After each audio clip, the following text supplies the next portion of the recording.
Hola de nuevo. ¿Cómo estás? Espero que de maravilla. Hoy seguiremos con nuestro apasionante relato sobre Jesús de Nazaret, un hombre sin duda carismático que vivió en la primera mitad del siglo I de nuestra era y que 2000 años después continúa siendo uno de los más influyentes de toda la historia de la humanidad, hasta el punto de ser considerado en la actualidad como uno de los principales rasgos culturales y de identidad para unos 1.500 millones de personas en todo el mundo.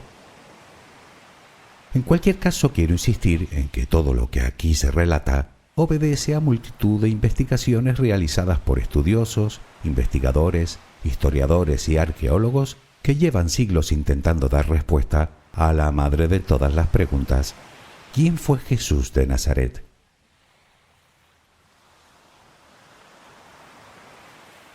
En el capítulo anterior nos quedamos en lo que pudo ser su familia, una familia relativamente normal en aquella época, enmarcada en un entorno campesino, lo que se deduce de las numerosas referencias que hizo Jesús a las labores agrícolas durante su predicación. De padre artesano, probablemente carpintero, profesión que posiblemente también desarrolló Jesús como primogénito, con numerosos hijos y circunscrita dentro de la religión judía. En cualquier caso, me temo que de momento, debido a la evidente falta de pruebas, de Jesús solo sabemos con cierta certeza que fue un predicador itinerante de Galilea y que fue ajusticiado por los romanos y ejecutado en la cruz en tiempos del emperador Tiberio. Casi todo lo demás parece ser que ha sido añadido mucho más tarde por personas que tenían un claro interés en dar a Jesús un carácter mesiánico y dar cumplimiento así a la profecía que ya anunciaba el Antiguo Testamento. Pero quedan muchas preguntas aún a las que dar respuesta, si es que eso es posible. ¿Cómo fue su infancia? ¿Cómo vivía? ¿Estuvo casado? ¿Qué le llevó a predicar? ¿Cuál fue la verdadera razón de que lo crucificaran? ¿Realmente fue traicionado? Y si fue así, ¿por qué su supuesto traidor, Judas Iscariote, terminó quitándose la vida después? Déjame acompañarte mientras concilias el sueño y terminaremos este apasionante viaje por uno de los episodios más relevantes de nuestra historia. Relajemos primero cuerpo y mente. Busca la posición que te resulte más cómoda para dormir, con la que te sientas más a gusto. Recuerda que siempre puedes colocarte boca arriba, con los brazos a los costados y con las piernas ligeramente separadas. Cierra los ojos si aún no lo has hecho. Intenta que los párpados estén lo más relajados posible. Toma aire profundamente por la nariz. Reténlo un par de segundos y suéltalo lentamente. Lo hacemos otra vez, pero en esta ocasión con la respiración abdominal. Inspira, reténlo, suelta. Nota cómo el abdomen sube y baja mientras que tu pecho permanece inmóvil. Una última vez. Inspira, reténlo y suelta.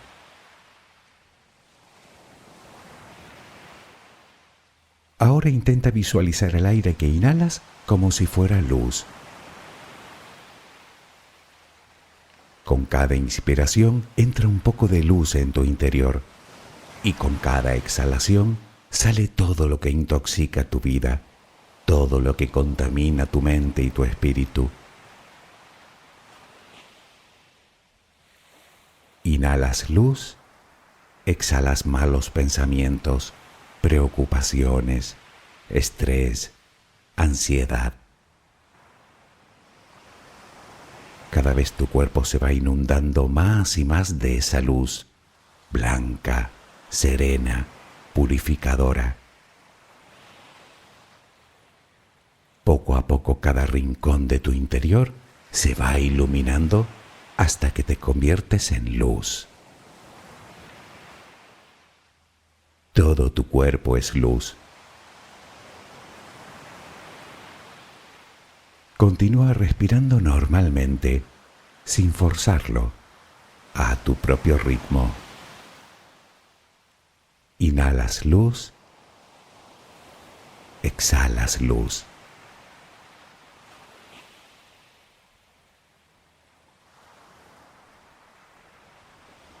Ahora comenzaremos a relajar todo nuestro cuerpo.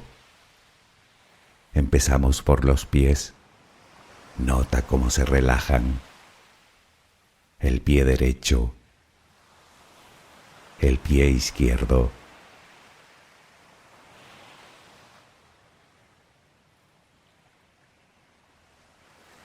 Centra tu atención ahora en las piernas. Siente su peso. Tobillos, pantorrillas, muslos.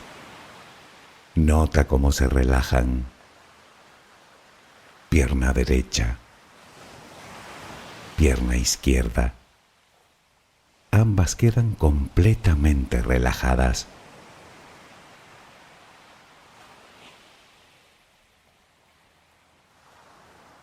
Toma conciencia de tu cadera. Sientes cómo se relaja, cómo se relajan tus glúteos.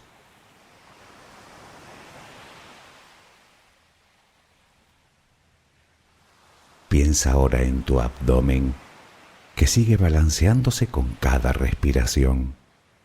Nota cómo se relaja también.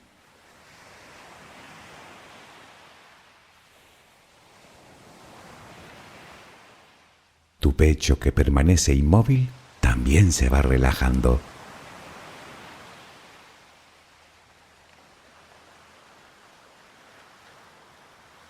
Siente ahora tu espalda. Sientes que cada vez pesa más y más. Desde la cadera hasta el cuello, todos los músculos de la espalda quedan completamente relajados. Notas como ya no hay tensión en ella.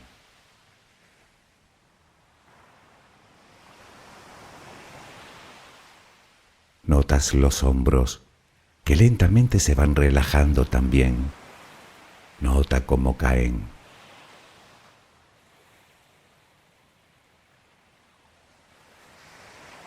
Presta atención ahora a los brazos.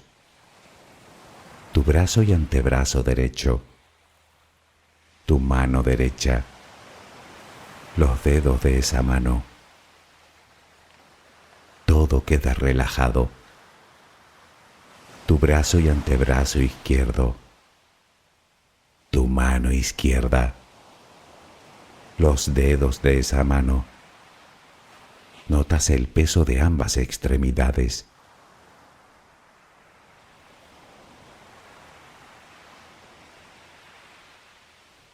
Dirigimos ahora nuestra atención al cuello. Visualízalo.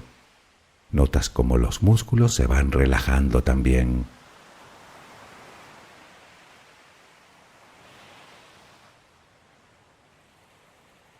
La mandíbula, las mejillas, los labios, la frente, el cuero cabelludo. Todo queda completamente relajado.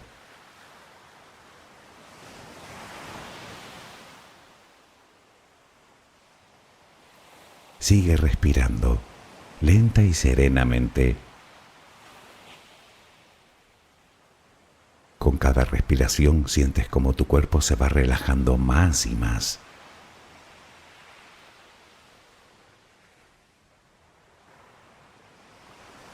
Siente cómo resplandeces de paz, de bondad, de gratitud, de calma, de compasión, de amor. Continúa respirando suavemente. Recuerda que ahora eres luz. Solo respira. tranquilamente.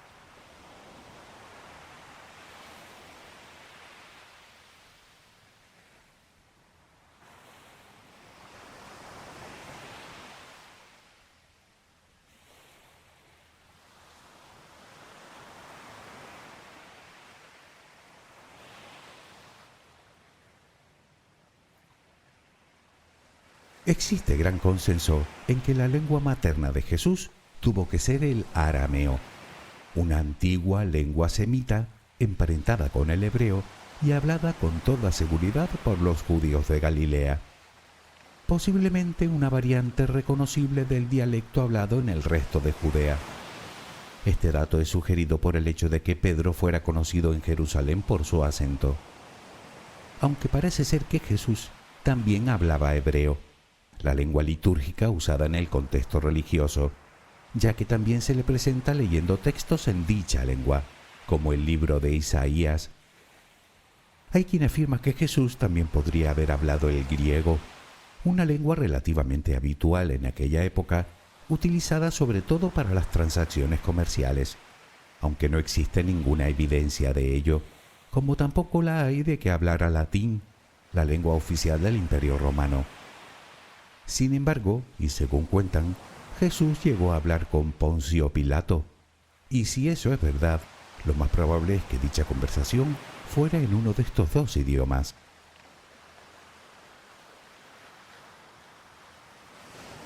La religión oficial en Judea era naturalmente el judaísmo, cuya característica principal es la existencia de un único Dios.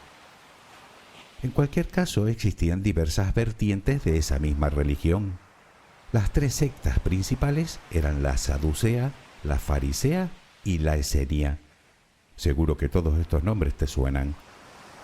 Pues según todos los investigadores, los famosos manuscritos del Mar Muerto, datados entre los siglos III y I antes de nuestra era, fueron escritos por los esenios, los más estrictos en el cumplimiento de la ley mosaica.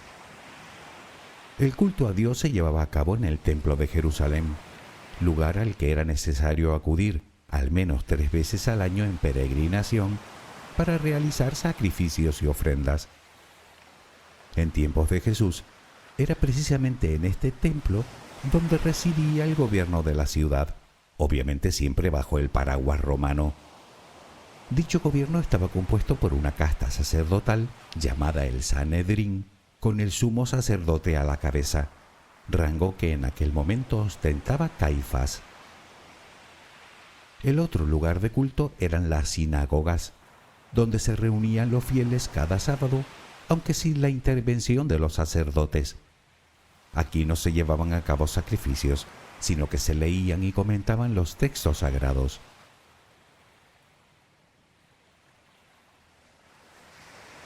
Un aspecto a tener en cuenta del judaísmo del siglo I es su fundamento apocalíptico.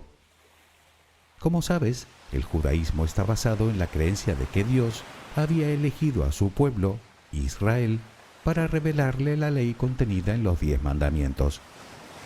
Según la profecía, se esperaba la llegada de un Mesías, un Salvador, que daría pie al Apocalipsis y tras el cual a Israel le sería restaurado su poder. Naturalmente, eso era algo que los judíos de la época, sometidos a la estricta e indeseada ocupación romana, deseaban fervientemente. No obstante, el Mesías que ellos esperaban no era precisamente pacífico, sino más bien todo lo contrario, un ser poderoso que destruiría sin piedad a los enemigos de Israel con el poder divino. Y parece ser que eso es exactamente lo que se esperaba de Jesús.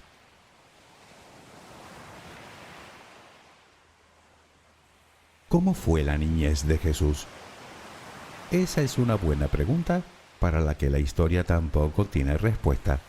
Entre otras cosas, porque para las primeras comunidades cristianas, la historia de Jesús empieza por el final. A partir de ahí se hace necesario reconstruir su biografía con el fin de tener una visión de conjunto. De hecho, los textos más antiguos hablan de su pasión, muerte y posterior resurrección. Después aparecen los que hablan de su vida, sus palabras y sus acciones durante su predicación. Y tiempo más tarde, en lo que sería una tercera fase, aparecen los datos relativos a su niñez, la mayoría, según los estudiosos, reconstrucciones a partir de profecías del Antiguo Testamento y recogidas principalmente en textos apócrifos, sobre todo en el Evangelio de Tomás, datado en el siglo II, que atribuye al niño hechos visiblemente sobrenaturales, todo lo cual casa perfectamente con lo que cabría esperar del Mesías enviado por Dios.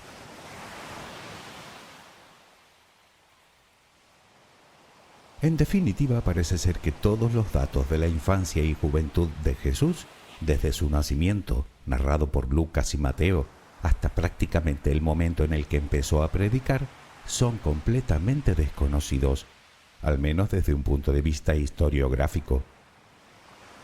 De lo que no cabe duda es que en algún momento de su juventud debió comenzar a mostrar cada vez más interés por el estudio de su religión y por la transmisión de su mensaje, el inminente fin del mundo, la llegada del reino de Yahvé y otras profecías apocalípticas del judaísmo.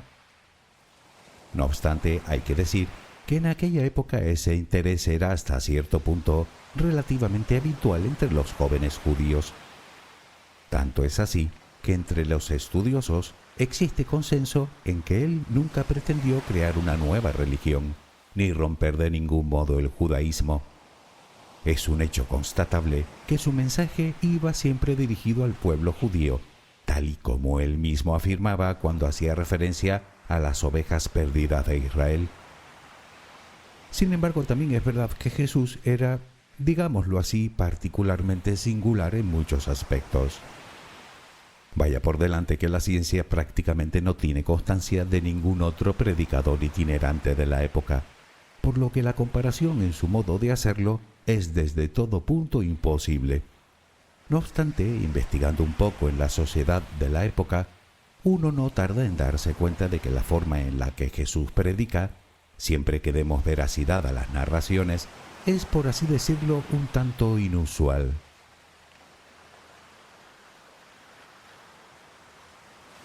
Es imposible saber cuánto duró el tiempo que estuvo predicando.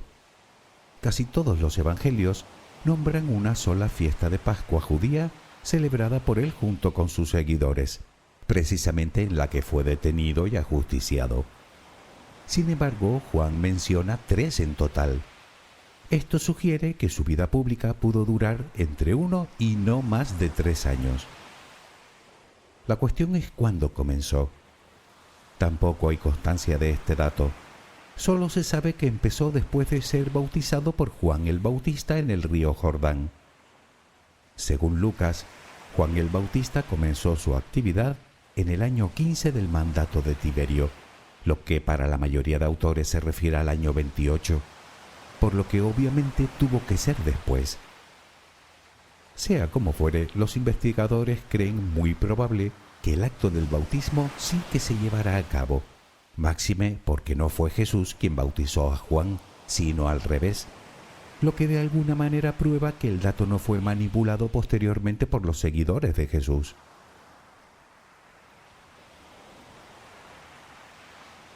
Se sabe que Juan el Bautista era un personaje bien conocido y respetado en la época. El propio Flavio Josefo habló extensamente de él en su obra Antigüedades Judías, en donde afirma que era un hombre de bien que incitaba a los judíos a ser justos los unos con los otros y píos hacia Dios.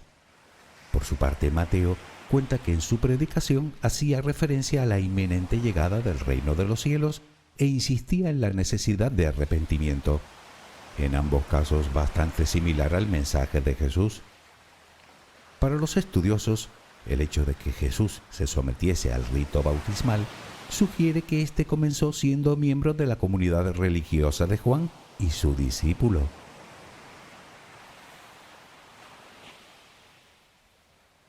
Como quiera que fuera, Jesús abandonó su hogar, algo que no era precisamente bien visto en la época, pues los hijos, y en especial los primogénitos, tenían responsabilidades para con sus padres, y viajó hasta el sur para recibir el bautismo, según parece como señal de arrepentimiento de sus pecados. Según cuentan los evangelios, en ese momento tuvo algún tipo de experiencia transformadora que le impulsó a comenzar su propio ministerio público, semejante al que podría haber sido el de su maestro, Juan el Bautista, a quien tiempo después Herodes Antipas mandaría arrestar y a ejecutar meses más tarde, según el mismo Flavio Josefo, por miedo a que ocasionara una revuelta. Una clara señal, por otro lado, de lo que un profeta que de algún modo revolviera al pueblo podía esperar.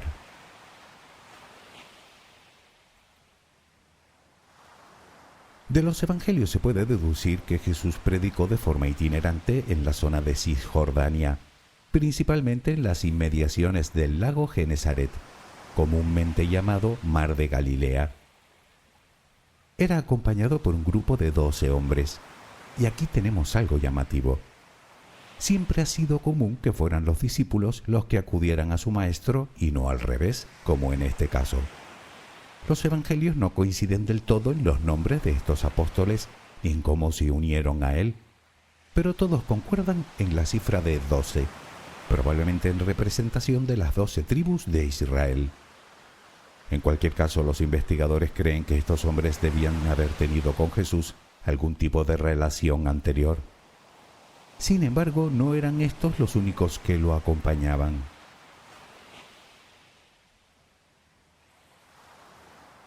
Otra cosa que nos puede llamar poderosamente la atención, precisamente por el arraigado patriarcado de la sociedad judía de la época, era que en el grupo de seguidores siempre había mujeres.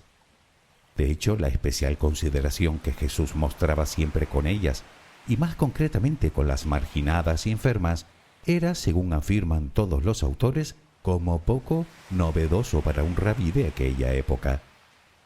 Tanto es así que una vez crucificado, fueron las mujeres las que permanecieron a su lado. Incluso fueron ellas las primeras que detectaron que el cuerpo había desaparecido del sepulcro, teniendo en cuenta que en aquellos tiempos el testimonio de una mujer prácticamente no tenía validez. Lo que nos lleva a una interesante pregunta. ¿Estuvo Jesús casado? Los evangelios no lo mencionan en ningún momento, solo afirman que Jesús tenía una discípula, digamos, preferida, María Magdalena, por quien el resto de seguidores sentía celos. Sin embargo, el evangelio de Felipe la llama la compañera del Salvador, lo que en aquella época significaba algo más que mera acompañante, significaba esposa.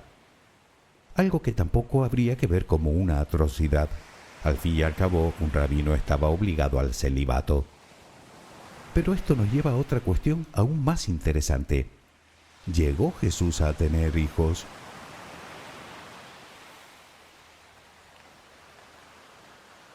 Pues resulta que existe un manuscrito del siglo VI, parece ser que traducido de un texto muy anterior, posiblemente del siglo I, que así lo afirma.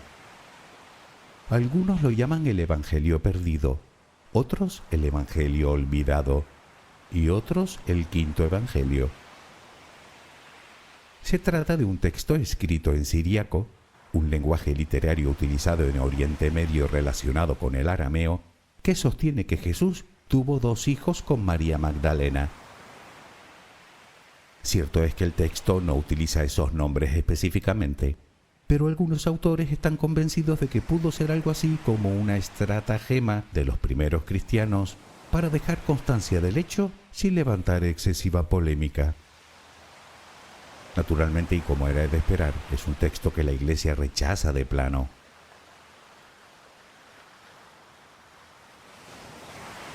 En cuanto a los milagros se refiere, naturalmente los investigadores no conceden credibilidad a la alteración de las leyes naturales. Más bien los consideran añadidos a posteriori como proyecciones de la fe de los primeros cristianos, de tal manera que habría que observarlos de forma simbólica. Algunos autores incluso encuentran en ellos cierto paralelismo con la tradición helenística, por lo que deducen que su origen podría ser ese. No obstante, sí se sabe que Jesús era conocido por curar enfermedades y por exorcizar demonios, lo cual era una creencia bastante extendida en la Judea del siglo I que a nadie hubiera sorprendido.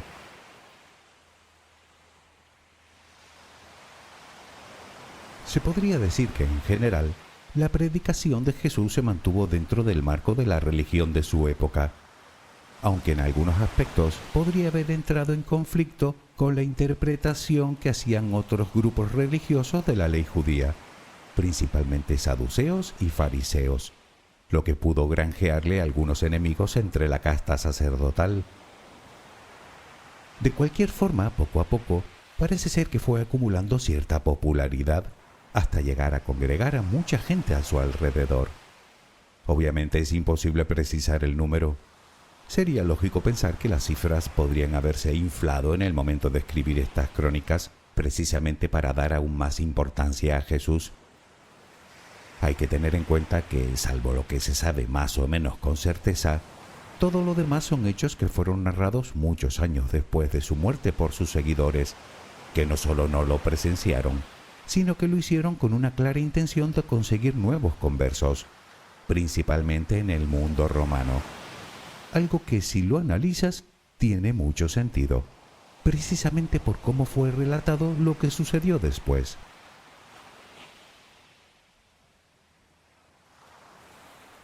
Llegamos así a la última y fatídica fiesta de Pascua. Según cuentan, Jesús entró en Jerusalén, podríamos decir en la boca del lobo, junto a sus seguidores, ocasionando un gran revuelo entre la muchedumbre. Cabe recordar que la Pascua judía, una de las celebraciones más importantes del calendario hebreo, reunía grandes multitudes que celebraban su liberación de la opresión egipcia, y resulta que en esos momentos se encontraban bajo el yugo de otro opresor, Roma. Esto significa que la Pascua convertía a Jerusalén en un auténtico polvorín a punto de estallar en cualquier momento. Y ya sabes que a los romanos, y en especial a Pilato, descrito por el filósofo Filón de Alejandría como un hombre inflexible y duro, sin ninguna consideración, no les temblaba la mano lo más mínimo a la hora de utilizar la fuerza necesaria para aplastar cualquier rebelión. Muy probablemente ahí estuviera el germen de su condena.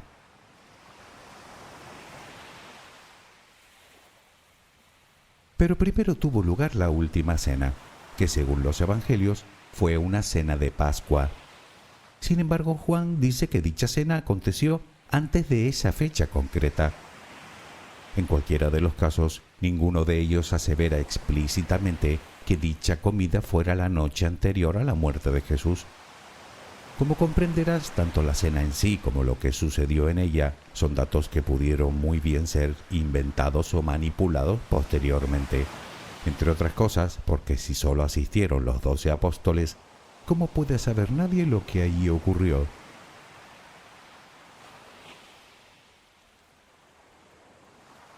Posteriormente, y según se puede leer en los evangelios, uno de sus discípulos, Judas Iscariote, lo traiciona ante el Sanedrín. Hablemos de esta traición porque es una historia, siento decir, que hace aguas por todas partes. Resulta que Judas era uno de los miembros en los que más confiaba Jesús. De hecho, era el tesorero del grupo. Si deseaba dinero, solo hubiera tenido que escapar con la bolsa. Además, podría ser uno de los que más detestaban la ocupación romana, por lo que sería el que con más fervor esperaría al Mesías. Sin embargo, no solo lo traiciona, sino que conduce a los captores hasta Jesús y, por si fuera poco, lo señala no con el dedo, con un beso y ante todos los demás. Hace falta ser retorcido. Además, debemos tener en cuenta que Jesús era un personaje público, conocido por todos, y que además no se escondía. Podían haberlo prendido en cualquier momento, sin necesidad de que nadie lo traicionara. ¿Y después Judas se quita la vida?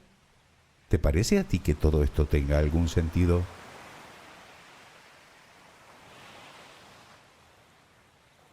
Pero sigamos teorizando. Demos por bueno que Judas se presentó ante Caifás y el Sanedrín. ¿Y si resulta que no lo traicionó? ¿Y si resulta que su intención acudiendo al templo era defenderlo? ¿Y si en su intento ofreció, tal vez involuntariamente, algún dato que pudiera incriminarle o poner en riesgo la autoridad del propio Caifás?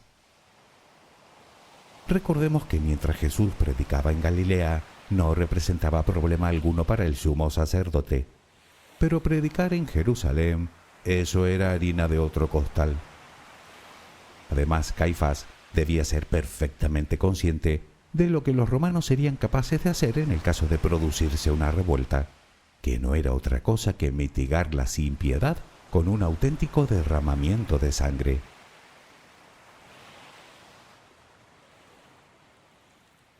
Como sabes, la casta sacerdotal, incluido Caifás, y ni siquiera el rey, tenían potestad para ajusticiar a un reo, salvo las autoridades romanas, en este caso Poncio Pilato, para quien Jesús no era más que un agitador de las masas y en principio no tenía ningún motivo para ser clemente con él. Por lo tanto, me temo que estamos hablando de un simple problema de orden público que el prefecto no dudaría en extirpar de raíz. Y la prueba la tenemos en la forma de ejecución, la crucifixión, en la que terminaban todos los acusados de subversión y rebelión. Sin embargo, aquí tenemos otro dilema. ¿Por qué los evangelios cargan las culpas intencionadamente contra las autoridades judías y no contra las romanas, dibujando a Pilato como el mero ejecutor de una sentencia ya decidida, más sabiendo el tipo de persona que era el prefecto y la responsabilidad que tenía de garantizar el orden a toda costa?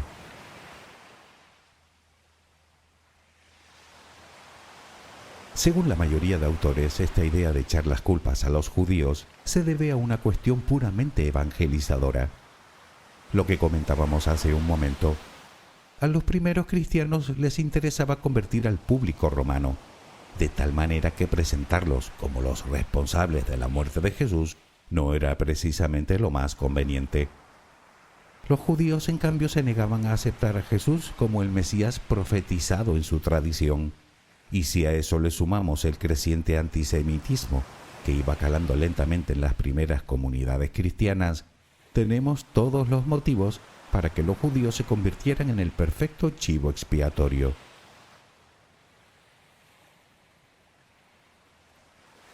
Es difícil saber la edad de Jesús cuando falleció. Teniendo en cuenta que nació como mínimo en el año 4 antes de nuestra era, es plausible que tuviera algo más de 33 años. Lo que ocurrió después, hay que decir que es cuestión de pura fe. Para los cristianos creyentes, falleció y al tercer día resucitó. Para otros, Jesús no llegó a morir en las aproximadamente 6 horas que, según se calcula, permaneció en la cruz antes de que José de Arimatea solicitara el cadáver para su enterramiento. Los que sostienen esta teoría creen que después pudo huir en secreto hacia tierras orientales, lejos de la influencia romana, lo cual tampoco sería un completo disparate y por varias razones. La primera es que hoy sabemos que hubo reos que tardaron varios días en morir después de ser crucificados. Por otro lado, José de Arimatea, dueño del sepulcro, era un hombre rico e ilustre, según lo describen Mateo y Marcos, por lo que no le hubiera sido especialmente complicado disponer un plan similar. La tercera es que, según afirman algunas leyendas medievales, hablamos no solo de un seguidor de Jesús, sino de un familiar, su tío abuelo por parte de madre. En fin, quizá nunca lleguemos a saber con certeza lo que ocurrió.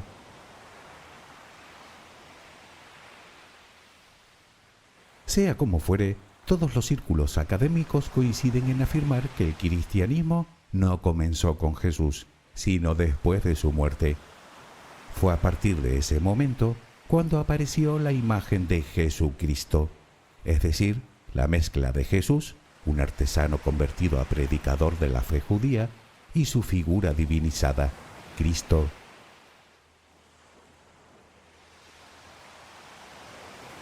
¿Quién fue Jesús de Nazaret?